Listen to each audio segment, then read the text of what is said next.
1절에서부터 15절 중에 6장 5절, 8절, 12절에서 15절 이렇게 나눠서 읽을 거예요. 같이 제가 먼저 읽도록 하겠습니다. 그 천사가 나에게 대답하였다. 그것들은 하늘의 내 영이다. 온 세상을 다스리시는 주님을 뵙고서 지금 떠나는 길이다. 천사가 나를 보고 소리를 치면서 말하였다. 북쪽 땅으로 나간 말들이 북쪽 땅에서 내 마음을 시원하게 하였다. 너는 그에게 이렇게 말하여라. 나 만군의 주가 이렇게 말한다. 이 사람을 보아라. 그의 이름은 새싹이다. 그가 제자리에서 새싹처럼 돋아나서 주의 성전을 지을 것이다. 그가 주의 성전을 지을 것이며 위엄을 갖추고 왕자에 앉아서 다스릴 것이다. 한 제사장이 그 왕자 곁에 설 것이며 이 두 사람이 평화롭게 조화를 이루며 함께 일할 것이다. 그 왕관은 헬데와 도비아와 여다야와 스바냐의 아들 헨 곧 요시아를 기념하려고 주님의 성전에 둘 것이다. 먼 곳에 사는 사람들이 와서 주님의 성전 짓는 일을 도울 것이다. 그때야 너희가 만군의 주님께서 나를 너희에게 보내셨다는 것을 알게 될 것이다. 너희가 주 너희 하나님께 진심으로 순종하면 이 일이 이루어질 것이다. 아멘. 오늘은 하늘이 움직일 때라는 제목으로 우리가 말씀을 함께 보도록 하겠습니다. 심판을 이제 그치신 하나님께서 그 땅에 평화로운 나라를 이루시겠다 하는 말씀을 주신 건데, 여러분들이 이제 스가랴라고 하는 성경이 많이 알고는 있지만 내용에 대해서 우리가 잘 모를 수 있잖아요. 그래서 스가랴라는 이 스가랴서를 함께 좀 이야기를 해보면, 스가랴라는 그 사람의 이름의 뜻은 여호와께서 기억하신다라는 뜻이 들어있어요. 그러니까 무슨 얘기냐면은 하나님은 잊지 않으신다. 그런데 어떤 것을 잊지 않으세요? 엄마 아빠가 우리 서준이를 잊지 않을 거잖아, 그치? 지금 여기 와서 10며칠 동안 이렇게 있었는데 엄마가 우리 서준이를 엄청 기억하지? 네. 그럴 거라고 믿어요? 네. 믿어요. 그것처럼 하나님도 우리의 아버지시잖아, 그치? 그렇기 때문에 하나님은 잊지 않으신대요. 그래서 이름을 뭐라고 지었냐면은 스가랴, 하나님은 잊지 않으신다 라고 이름을 지은 거예요. 근데 어떤 것을 잊지 않았을까? 그 당시에는 BC 520년, 이게 아직 역사의 어떤 그런 깊이를 보면 지금으로부터 한 2500년 전이라고 생각하면 돼요. 그런데 바벨론 포로에서부터 70년 만에 돌아온 이스라엘이 이제 돌아올 때 기대가 있었을 거 아니에요. 포로에서 돌아오니까 어떤 기대가 있어요? 우리도 광복이 있었을 때 기대를 되게 많이 했는데 광복은 현실이잖아. 광복이라는 기쁨이 있지만 나라는 어떻게 했어요? 어때요? 많은 것들은 일본이 다 침탈해 갔고, 그리고 남과 북이 갈라지기도 했고, 또 1950년에는 전쟁도 났어요. 그러니까 우리에게 기쁨이라고 하는 그런 광복은 있었지만, 그런데 현실은 굉장히 다른 문제예요. 포로에서 돌아는 왔는데 이스라엘 땅은 어때요? 황폐했어요. 성전도 무너지고 성벽도 무너지고 굉장히 어려워요. 그래서 고향 땅에 돌아왔을 때 그 사람들은 굉장히 그 설렘으로 돌아왔지만 그 설렘이 오래 가지 않았다는 거죠. 그래서 성전 재건은 시작했다가 중단되고, 그 중단된 횟수가 얼마나 되냐면은 서준이 지금 몇 살? 9살. 16회, 16년. 너가 9살인데 네가 한 2배 정도 살았을 정도의 기간 동안 성전을 짓다가, 집을 짓다가, 쉽게 말하면 집을 짓다가 16년 동안 멈췄단 말이야. 그러면 이 집이 온전할 수 있을까? 아니지. 그것처럼 16년 동안 성전 재건이 멈췄단 말이야. 그러니까 사람들이 마음이 어때? 더 절망스러워, 힘들어. 그때 하나님은 2명의 예언자를 세우세요. 그게 누구냐면 오늘의 성경의 제목이 뭐라고? 스가랴라고 하는 선지자랑 학개라는 선지자 2명을 세워요. 그때 학개라는 사람은 우리가 16년 동안 멈춰 있었지만 지금이 성전을 지을 때야 라고 힘을 줬던 사람이고, 스가랴는 성전을 짓긴 짓는데 너 건물만 짓는 줄 알았지? 건물을 짓는 거니까. 근데 뭐라고 말했냐면 하나님의 나라를 세우는 것과 똑같은 거야 라고 말을 하면서 조금 더 의미를 부여하는 일을 스가랴가 했다는 거예요.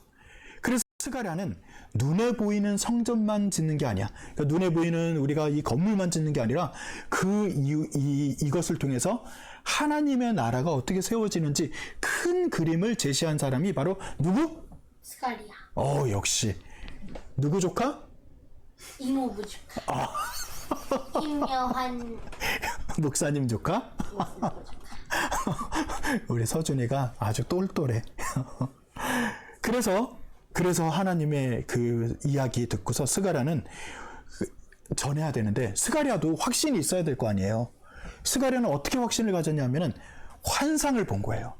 하나님이 스가랴에게 환상을 보여주면서 아까 전에 말했던 하나님의 집을 짓는데 건물만 짓는 게 아니라 더 큰 의미가 있어 라는 걸 스가랴에게 환상을 보여줬어요.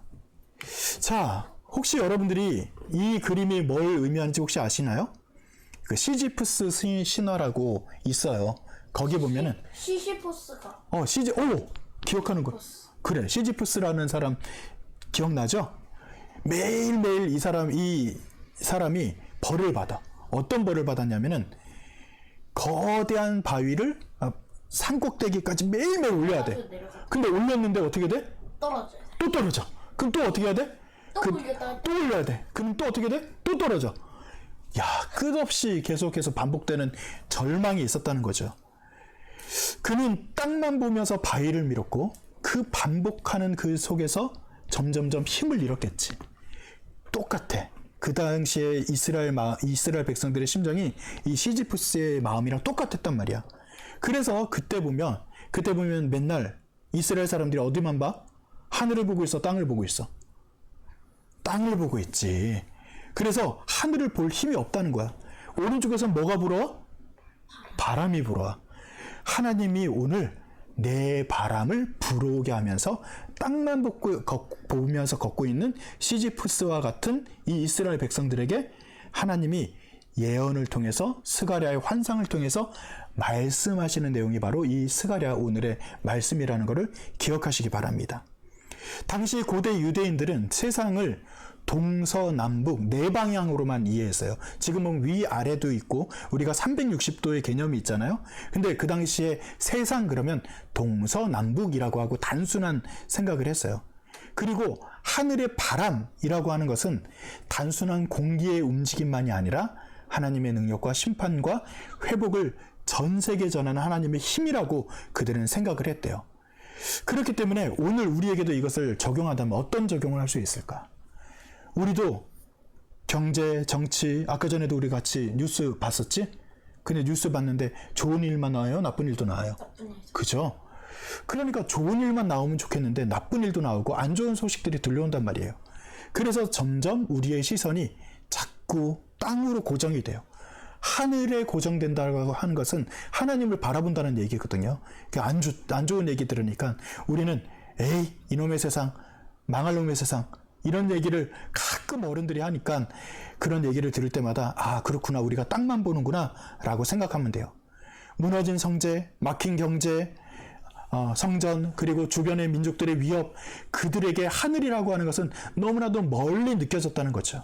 그러나 땅이 아니라 아까 바람이 어디에서 불었죠? 하늘에서. 그렇지. 하늘에서 출발한 내 바람에 대해서 우리가 잘 의미를 되새기면서 오늘 어떻게 힘을 얻을 것인가, 이거를 우리가 말씀을 통해서 살펴보자고요. 자, 우리 말씀을 한번 읽어보죠. 자, 준비 시작. 우리 가로는 빼고요. 내가부터 읽습니다. 시작. 내가 또 고개를 들고 바라보니 내 앞에 두 산 사이에서 병거 네 대가 나왔다. 두 산은 노스로 된 산이다. 아멘. 내 방향에서 병거가 나왔다 그래요. 병거가 뭐냐면 이런 거가 병거예요. 그러니까 말이 끄는, 이 옛날로 따지면 이렇게 생겼는데 지금으로 따지면 뭐냐면은 탱크예요, 탱크. 그러니까 지금의 탱크랑 똑같은 역할을 했고 그만큼의 가치가 있는 전쟁의 도구입니다. 그러니까 굉장히 강력한 도구겠죠. 근데 이 내 방향에서부터 이 병거가 나온다라는 것은 뭐냐면, 저기 보면 뒤에 산이 있죠. 두 노산이라고 그랬는데 저건 하나님의 권위를 말하는 거야. 하나님이 능력을 말하는 거라는 거죠. 거기서 뭐가 나왔어요? 이 병거가 나왔다는 것은 하나님께서 하나님의 통치의 방법을 이렇게 하겠다라고 하면서 병거가 나아가는 환상을 보여주신 거예요. 그 중에서 북쪽에서 나온 그 병거가 굉장히 특별한 의미가 있는데, 북쪽은 이스라엘이 가장 두려운 방향이야. 우리도 북한을 갖다가 굉장히 뭐 두려워하진 않지만 북한을 싫어하고 적대 국가로 우리는 말을 하고 있잖아요. 그 당시에 북쪽 그러면 이스라엘 사람들이 북쪽 그러면 두려웠어. 왜 두려웠냐면은 아수르 바벨론이라는 나라. 지금은 그 나라가 없지만 아수르 바벨론이라고 하는 나라가 위에서부터 쳐들어와 가지고 이스라엘을 멸망시키고 끌고 갔단 말이야. 그러니까 북쪽 그러면 어떤 느낌이 들어? 안 좋은 느낌. 힘들구나. 우리를 너무 힘들게 했구나. 그런 뜻이 그 북쪽에 담겨 있어요. 근데 이 병거들이 사방에서 달려나가고 있어요. 달려오고 있다 그랬어요. 근데 특별히 하나님이 어느 방향으로도 이 병거를 보냈을까요? 북쪽으로도 보냈어요. 그러니까 하나님께서는 내 힘이 닿지 않는 것도, 나를 두렵게 했던 그 영역도 하나님은 다스리실 수 있다는 것을 이 병거를 통해서 보여주었다라는 것이죠. 그래서 이 네 병거가 하늘의 네 바람과 동일한 의미면서 조금 다른 의미이기도 하고요. 그리고 하나님이 이것을 통해서 무엇을 보여주셨어요? 동서남북 어디도 내가 손이 닿지 않는 곳이 없지, 내가 다스리지 않는 곳이 없지 라는 것을 보여주는 것이 바로 이 장면이라는 것입니다. 하나님의 다스림이 전 세계 모두에 미친다라는 것을 성경에서 말하고 있는 것이죠. 이 사진은 아까 제가 잠깐 말했던 6.25의 전쟁에 의한 우리 서울의 한 시가지의 모습입니다. 지금 뭐 전쟁이 나서 이스라엘에 전쟁이 났다, 뭐 미사일이 뭐 오간다 이런 얘기를 지금도 듣잖아요. 뉴스에도 나오고. 근데 이때는요, 우리나라에 무너지지 않은 건물이 없을 정도로 다 무너졌어. 모든 건물이. 이런 장면 본 적 있어요? 우리도 사실 못 봤어. 어머님도 이 장면을 보시진 않았을 것 같아요. 어렸을 거나 아주 굉장히 어리셨기 때문에. 근데 우리가 45년 아까 전에 8월 15일 광복을 했단 말이에요. 일제로부터 우리가 광복을 했는데 바로 50년부터 있었던 3년의 전쟁의 모습이 이렇게 됐단 말이에요. 그러니까 광복했으니까 기뻐야 되는데 기뻤다? 기뻤는데 점점 우리는 너무나도 힘들었다. 그런 현실이 있었다는 것이고요. 그리고 이렇게 점점 힘든 가운데 저 왼쪽에 보면은 우리 뭐 조상 중에 한 분이겠지만 어때요? 땅에서 먹을 게 있나 없나 지금 찾고 있죠? 땅만 바라보면서 우리가 어떻게 해야지? 라고 절망하고 있는 모습이라는 거예요. 그때 우리는 오늘 성경에서 보니까 하나님이 어떻게 하신다고요? 하늘에서부터 바람이 불어오고 동서남북의 병거를 보내시고 하나님의 손길이 미치지 않는 곳이 없다는 것을 보여주고 있다는 거예요. 이거는 이루어지지 않았지만 앞으로 이루어질 세상에 대해서 스가랴를 통해서 환상을 보게 하셨다는 겁니다. 자, 그렇게 했더니 우리 6장 8절 말씀인데 세 번역으로 한번 읽어보겠습니다. 준비 시작. 천사는 나를 보고 소리를 치면서 말하였다. 북쪽 땅으로 나간 말들이 북쪽 땅에서 내 마음을 시원하게 하였다. 자, 우리 스가랴 6장 8절 밑에 개정판을 우리 서준이만 한번 읽어보죠. 시작. 그가 내게 외치어 말하여 이르되 북쪽으로 나간 자들이 북쪽으로 내 영을 쉬게 하였느니라 하더라. 아멘. 아주 잘 읽었어요. 자, 아까 전에 땅은 막 황폐했다 그랬죠. 아까 전에 황폐했던 사진 기억하죠? 그런데 막 병거가 나가고 이렇게 하니까 어떻게 됐대요? 내 마음이 어떻게 됐대요? 시원하게 됐다 그랬어요. 오늘 밑에 보니까 개역개정에는 내 영을 어떻게 해요? 쉬게 했다.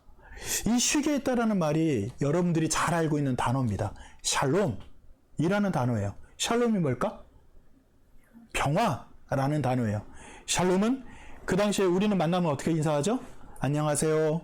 안녕? 하고 인사하죠? 그 안녕이라는 말이 평화, 샬롬이라는 말이에요. 아, 그런 뜻이구나.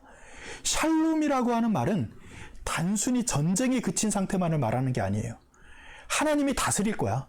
근데 하나님이 다스리는데 뭘 다스리냐면은 이웃과 자연과 하나님과 온전하게 하나가 되는 다스림을 말하는 거예요. 아리스토텔레스라고 하는 사람이 있어요. 여러분들이 아리스토텔레스는 고대 철학자 중에 하나죠. 이 사람이 에우다이모니아라고 하는 참된 행복에 대한 이야기를 합니다. 그 사람이 뭐라 그러냐면은 인간의 본래 가지고 있는 좋은 성품과 능력을 회복하는 최대한 발휘하는 그런 상태가 참된 행복이래요. 근데 아리스토텔레스는 누가 가지고 있는? 인간이 가지고 있는 힘을 발휘를 하래요. 서준이한테 좋은 힘이 있어. 맞아요? 선한 마음이 있어요. 맞아요? 선한 의지가 있어요. 그건 서준이뿐만 아니라 우리 모두가 다 그렇지. 선한 마음, 선한 의지, 이것들을 가지고 있으면 참된 행복에 이르를 수 있다라고 말한 게 이 사람의 말이야. 근데 서준이는 완벽해? 이모부는 완벽할까? 그렇지. 네가 보기에도 같이 살아보니까 완벽하지 않다는 거 알겠지? 맨날 방구 뿡뿡 끼고, 그지? 사람은 완벽하지 않아. 그러니까 아리스토텔레스가 참된 행복이라고 말한 건 굉장히 가치 있고 의미 있는 말이지만 어디서부터 출발하냐면 완벽하지 않은 사람에서부터 시작되는 그 마음이 참된 행복을 준다라고 말했어요. 근데 성경에서는 뭐라고요? 하나님의 샬롬, 하나님이 하시는 통치, 하나님의 방법. 인간은 완벽하지 않지만 하나님은 완벽하셔요. 그러니까 출발 지점이 다른 겁니다. 하나님의 출발 지점이었던 그 샬롬이라고 하는 것은 인간이 할 수 없는 그 깊이 있는 샬롬, 그 평화의 상태로 우리가 이르게 한다는 것입니다. 지금도 난리와 난리의 소문, 어느 지역에서는 전쟁, 우리나라도 지금 보면은 전쟁과 같은 그런 마음들 속에 가득하잖아요. 샬롬이 없는 상태잖아요. 우리가 우리로부터 어떤 의지를 가지고 이 샬롬을 이루겠다? 그건 불가능합니다. 누가? 하나님이 이루실 그 평화와 그 샬롬을 우리 모두 맛보아서 아까 샬롬을 맛보니까 마음이 어떻게 됐대? 와, 그렇지. 또 우리가 어떻게 됐다고요?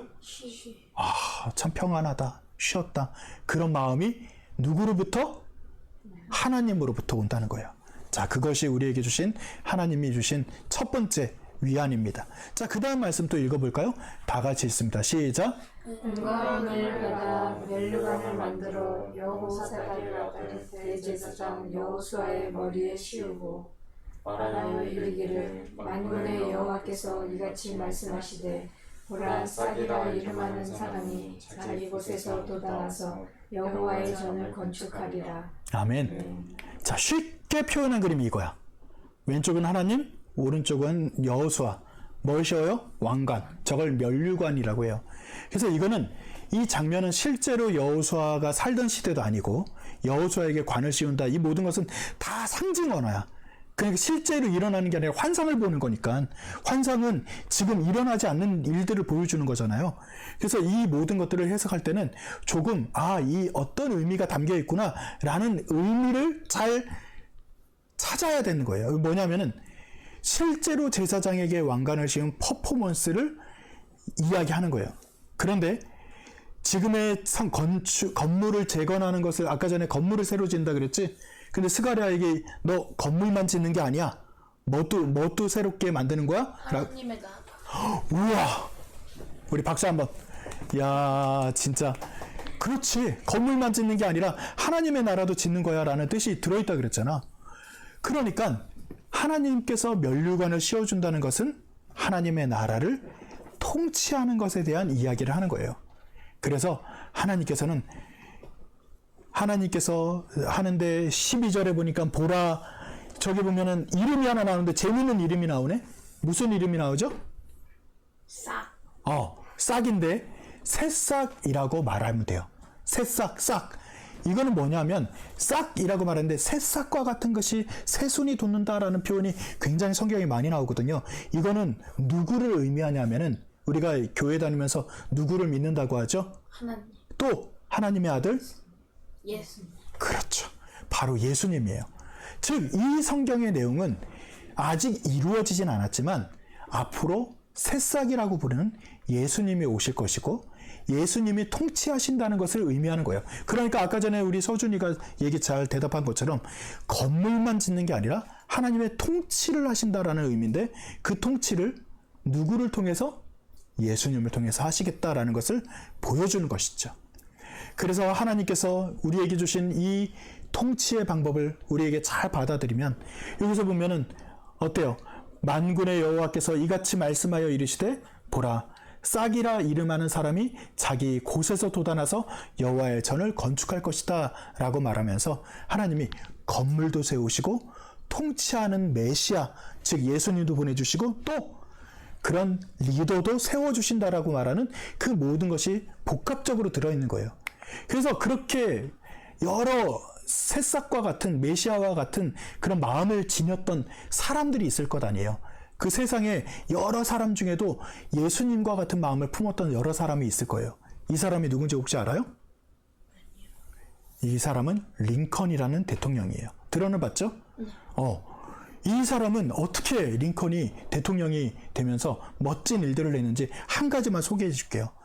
우리가 보통 대통령이 되면은 나랑 반대 진영에 있었던, 나랑 대치했었던 적이라고 생각했던 사람은 다 어떻게 해야 돼? 내가 힘이 있으니까.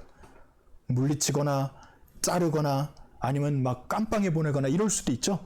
근데 이 사람은 어떻게 했을까? 대통령이 된 후에 반대 진영에 있었지만 그래도 정직했던 사람, 그래도 나랑 같이 일할 수 있는 사람을 다 내 편으로 만들어서 장관으로도 임명하는 일을 링컨이라는 사람이 했다는 거예요. 그때 윌리엄 슈어드, 셜먼 체이스라고 말하는 사람들이 바로 이 링컨이랑 겨루었던 사람이거든요. 근데 그 사람들이 국무장관, 재무장관을 하면서 링컨이라고 하는 사람은 굉장히 폭넓은 마음으로 세상을 다스렸어요. 그래서 이 사람이 뭐라고 말했냐면 나와 의견이 다른 사람이라도 그 사람이 유능하고 나라를 위해 헌신할 수 있다면 같이 일할 수 있다라고 하면서 그 당시에 링컨이 있을 때 했던 가장 훌륭한 일 중에 두 가지가 있는데 그 중에서 이때 보면은 남북전쟁도 했어요. 이 사람이 전쟁에서도 이기고 또 그 전쟁을 했던 이유 중에 하나였던 어떤 제도가 있어요. 나쁜 제도인데 노예제도라고 해. 그 노예제도를 타파하는 일에 링컨이 굉장히 좋은 일을 했단 말이지. 그러니까 이 사람이 그렇게 했던 것은 어떤 마음이 있었던 거예요? 하나님의 통치의 방법을 이 사람이 사용한 거야. 실제로 믿음이 좋았던 사람이고 하나님이 주셨던 믿음을 가지고 세상을 통치할 때 그렇게 하나님의 샬롬, 하나님의 평안을 다 세상에 펼치기 위해서 애썼던 사람이라는 거죠. 그래서 우리에게도 동일하게 주어지는 교훈이 있다면 하나님의 그 방법으로 세워지는 이 세상, 이 성전을 짓는 이것을 통해서 하나님의 통치의 방법을 하겠다는 것이 이루어지기 위해서는 누가 필요한 거야? 너가 필요해. 그리고 나도 필요하고 우리가 필요한 거예요. 그러니까 나는 아무것도 안 해도 돼. 이게 아니라 하나님이 우리를 통해서 하나님의 나라를 통치하는 것을 우리를 통해서 실현하신다는 거죠. 자, 그렇게 하나님이 우리 옆에 있는 사람에게 한번 인사하죠. 당신을 통해서, 이모를 통해서, 할머니를 통해서 우리를 하나님의 나라를 세워갑니다. 이렇게 한번 인사하죠. 시작. 당신을 통해서 하나님의 나라를 세워갑니다. 아멘. 하나님의 나라는 나와 생각이 다른 사람도 평화를 이루며 세워가는 그런 폭넓은 세상이다라는 걸 기억하시기 바랍니다. 이제 마지막입니다. 다 같이 읽습니다. 시작. 먼데 사람들이 와서 여호와의 전을 건축하리니 만군의 여호와께서 나를 너희에게 보내신 줄을 너희가 알리라. 너희가 만일 너희 하나님 여호와의 말씀을 들을진대 이같이 되리라. 아멘. 자, 사람들이 오는 게 어디서부터 온다고요? 먼데 사람들이 온대요. 이건 뭐냐면은 가까운 사람만이 아니라 먼데 있는 사람. 아까 전에 보면 링컨이 나랑 다른 진영에 있던 사람들도 이렇게 이용하고 등용했던 것 얘기했잖아요. 멀리 있으면 나랑 적이에요? 아니요. 멀리 있어도 같은 마음을 품을 수 있는 거예요. 포용력을 말하는 겁니다. 그래서 또 이렇게 쭉 보니까 밑에 노란색으로 되어 있는데 어떻게 제가 어디다가 노란색을 했죠? 말씀을 들을진대 라는 것에 제가 노란색 마크를 했어요. 그게 뭐냐면 아까 전에도 말했지. 하나님의 나라를 세우는데 하나님 혼자서 세운다. 그렇게 성경에 기록되어 있어요. 말씀을 듣는데 누가 듣는 거예요? 내가 듣는 거죠. 누가 듣는 거예요? 내가. 그렇죠. 말씀을 들을진대 라고 말했으면 이 말씀을 듣는 나와 누가? 옆에 있는 사람과 또 누가? 하나님과 함께 이 세상을 만드는 거예요. 그러니까 우리가 광복을 맞이해서 기뻤다라고 말하지만 그 이후로 우리나라 안에는 이 마음을 품고서 아마 전진해 나갔던 사람들이 있을 거야. 나와 너와 하나님과 함께 이 하나님의 말씀을 듣는 모두가 함께 어우러져서 하나님의 나라를 재건해서 지금 우리가 너무나도 평화로운 세상에 살고 있는 이 샬롬의 시대를 살고 있잖아요. 그러니까 우리 모두가 하나님이 세워주시는 그 성전이고 하나님의 평화가 우리 모두를 통해서 이루어진다는 것을 알고 우리 모두가 함께 힘쓰며 나아가는 귀한 일들이 있기를 간절히 바랍니다. 말씀을 맺습니다. 하나님이 다스리십니다. 하나님이 우리를 움직이십니다. 즉 하늘, 우리가 땅만 보고 살아가지만 땅에서만 우리가 유익한 것을 얻을 수 있는 것이 아니라 어디서? 하늘로부터. 왜? 하나님은 변함없고 하나님은 가장 능력이 있으시고 하나님은 우리를 통해서 일하실 수 있는 능력을 주시는 분이기 때문입니다. 그러니까 우리 안에 이 모든 것을 이루어지기 위해서는 땅만 보는 시선이 아니라 하늘을 보는 시선으로, 또 두려움의 자리만이 아니라 평화를 논의하는 자리로, 우리의 힘만 의지하는 것이 아니라 하나님의 그 통치하심을, 다스리심을 기대하는 마음으로 우리가 하루하루 우리의 지경을 넓혀 가기를 바랍니다. 우리가 그렇게 하나님의 마음으로 앞으로 통일도 이루고 또 우리나라도 멋진 나라가 되고 세상에 하나님의 평화를 이루는데 하나님과 함께 우리 서준이도, 우리 모두도, 우리 한 사람 한 사람 쓰임받기를 간절히 바랍니다. 우리 옆에 있는 분들에게 이렇게 마지막으로 인사합시다. 함께 합시다. 함께 합시다. 그리고 또 한번 하나님이 함께 하십니다. 하나님이 함께 하십니다. 아멘. 제가 기도하고 마칠게요. 제가 기도할 텐데 제가 눈을 감고 한번 생각해 보세요. 자, 우리 서준이도 한번 생각해 봐요. 힘들고 어려운 일이 있으면 가끔 우리가 에이, 포기해야지. 에이, 실망이야. 이런 말을 많이 하잖아요. 그런데 어렵고 힘든 일이 있을 때 하늘을 봐야 돼요. 왜냐하면 하나님이 우리에게 바람을 일으키시고 변함없이 우리를 도우시겠다고 말씀하시는 것을 지금도 우리에게 약속으로 허락하셨기 때문입니다. 힘든 일이 있다면 그때마다 기도해야 돼요. 그 하늘을 본다는 게 다른 게 아니라 기도하는 거잖아요. 하나님 도와주세요. 이렇게 간단하게 기도해도 돼요. 우리가 이 땅의 것을 보면서 실망할 것이 아니라 하나님 도와주세요 라고 우리 모두 함께 이 시간 잠시 기도하면서 나아가겠습니다. 하나님, 우리 가정을, 우리의 교회와 우리의 삶을 도와주세요. 이 나라 민족을 도와주세요. 우리 성도들의 가정을 도와주세요. 서준이를 도와주세요. 서준이의 가정을 도와주세요. 우리 가정을 도와주시고 우리 교회들을 도와주세요. 하나님께서 하시면 할 수 있음을 믿습니다. 하나님 때문에 시원한 바람이, 또 하나님 때문에 평안하고 평화로운 것이 우리 모두에게 펼쳐지게 하여 주시옵소서. 주님께서 우리를 도우시고 인도하실 줄 믿습니다. 주님 붙들어 주시옵소서. 하나님, 우리가 절망하며 땅만 바라보며 우리가 한숨만 내쉬며 한탄하며 살아갈 때가 있습니다. 그런데 하나님이 좋은 바람, 시원한 바람, 평화의 바람을 불러일으키셔서 우리 가정을, 우리 교회를, 이 나라 민족을 회복시키시고 하나님 새롭게 하시는 줄 믿습니다. 우리 이 자리에 함께한 모든 이들에게 하나님이 시원케 하는 역사, 그 바람을 불어오게 하여 주시옵소서. 지금은 우리 주 예수 그리스도의 은혜와 하늘 아버지의 극진하신 사랑하심과 내주 성령님의 도우시고 역사하심이 땅만 바라보는 것이 아니라 하늘로부터 오는 바람을 바라보기를 소원하는 우리 모두에게, 특별히 서준이와 또 우리 장모님과 또 우리 모두 위에 하나님께서 영원히 함께 하시기를 간절히 축원드리옵나이다. 아멘.